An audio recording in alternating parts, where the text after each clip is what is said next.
performance. He's going to have to step up if the Mavs want to seize control of this series. Porzingis said himself he's got to shoot better. He had terrific looks in that Game 3 loss. How does he bounce back here tonight in Game 4? By the way, this is the first time that Tyronn Lue has gone with this starting five all season long as Porzingis. Exactly the kind of start Dallas was hoping for. And remember, they got off to a terrific start in Game 3, and really after that start, it was all Clippers, and especially that guy right there, Kawhi Leonard. Porzingis scored 6 points in the opening 5 minutes of that game. He only scored 6 the rest of the way as Los Angeles comes up empty on their first shot with Reggie Jackson.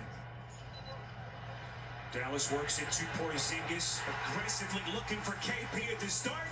2 quick baskets for the Mavericks.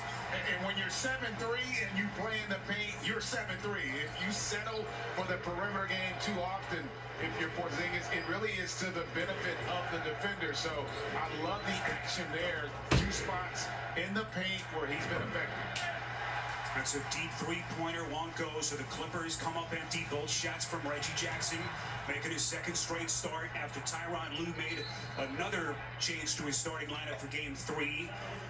With Patrick Beverley set to come off the bench for his second straight game as we get a whistle here on Kleba. And a good start for Porzingis.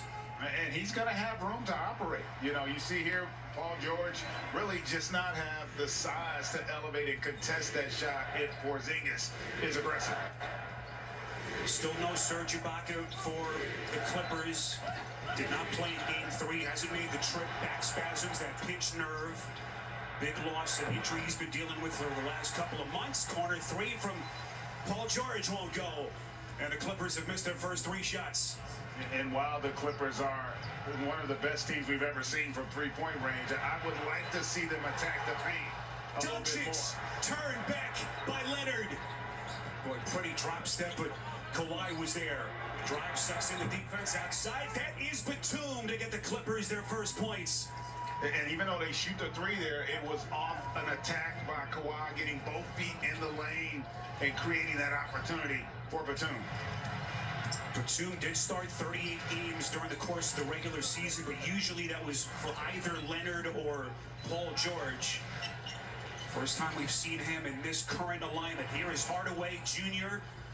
Finally cooled off in Game 3 after he was just electric through the first 2 games of the series as he misses his first shot. And that is Leonard getting resourceful. And I like the way Kawhi Leonard has started attacking and facilitating early, and that time just some good old-fashioned bully ball to get to the basket. Well, how good has Leonard been offensively as Hardaway is fouled? This will be reaching on George. And watch here, just goes in with that left shoulder, creates the space, and the beautiful finger roll there.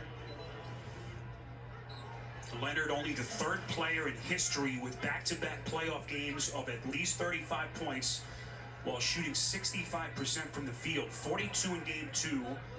And Jay followed that up with 36 the other night. Hit his first 8 shots, by the way, in that Game 3 win. You know, he's so incredible. Tim Hardaway knocks down that free throw that oftentimes we take his greatness for granted. So here's Tim Hardaway Jr., 12 points the other night, 4 for 14. After he had averaged 25 points through the first 2 games of the series. And Spiro, he was 4 of 6 from 3 now. He was 0 of 8 from 2 in that game. So he was still lights out from beyond. The Mavs as a team knocked down 23. They just struggled from 2s in Game 3. Here's Leonard, sizes up Doncic. What a matchup there. Looking, trying to stay with him. Well played defensively. George with 6 to shoot. The spin, the leader, and puts it down. Nicely done by Paul George for his first basket of the night. And the Clippers in front. Yeah, I like it. Their 2 best players as Luka launches from 3, doesn't get it to go, but their 2 best players are aggressive to attack the paint. This Mavs team, not a great rim protecting team. Leonard extending. Going right around Porzingis, making it look easy. And a nice little run here early by the Clippers. They've opened up a 3-point lead as we come up on the 8-minute mark of this opening quarter. And one thing defensively Dallas is going to have to do better is to make the Clippers play in a crowd in the half court. Clippers have hit their last 4 shots. Here's Dorian Finney-Smith denied by Leonard. Saved by George. Kawhi trying to find some daylight. This will be a reaching foul against Doncic. As the Clippers, GA, playing at their pace, and they're doing it with some defense, especially underneath. And being physical. You know, they are contesting every shot, getting into this Mavs team, and then really trying to impose their will offensively by staying in attack mode. There's Tyronn Lue, hired last October to replace Doc Rivers. All that championship pedigree, leading Cleveland to the title in 16. 2 rings as a player with the Lakers. Marcus Morris, his first take off the rim, rebound underneath by Porzingis. Clippers had hit their last 4 shots before that attempt by Morris. Doncic, turnover. Here comes George, a 3-on-2 run out, and Hardaway with the reach-in foul. Trying to thwart the transition opportunity for the Clippers. And partner, this game looking a lot like the last game in terms of how the Clippers are really active defensively, being physical, forcing turnovers, getting deflections, and then just attacking off the dribble, where the Mavs have had their struggles to keep that ball out of the paint. Here comes George, contact underneath, it's on Porzingis. And free throws upcoming, as he can give the Clippers a 5-point lead, but the Clips here very aggressively, GA, trying to get to the basket.